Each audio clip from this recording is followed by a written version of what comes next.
News. A new study released this week about last year's deadly collapse of the Key Bridge in Baltimore after it was hit by that container ship has also raised questions about dozens of other bridges across the country, including 6 here in the Bay. As KRON 4's Dan Kerman reports, the NTSB says at this point they don't know if these bridges are at risk of collapsing if struck, but they want bridge owners to find out. Just how vulnerable is the Golden Gate Bridge to collapsing if it's struck by a container ship? The National Transportation Safety Board says it doesn't know, nor does it know about the Richmond-San Rafael Bridge, the Carquinez Bridge, the Benicia Bridge, the San Mateo Bridge, or the Antioch Bridge.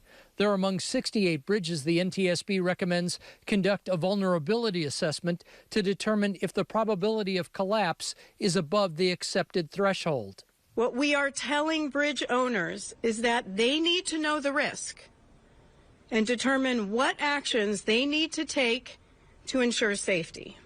The Golden Gate Bridge District says the bridge has one of the most robust ship collision protection systems of any bridge on the West Coast.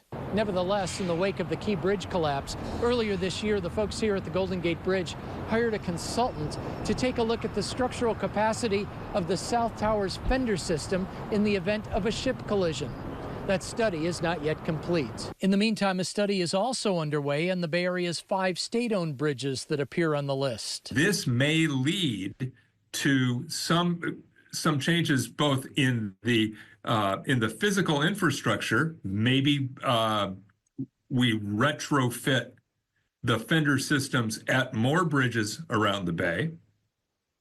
Maybe it leads to changes in the operating rules for vessels on the bay. The most trafficked Bay Area bridge, and the one that's been hit twice by vessels in the last 2 decades, is not on the list.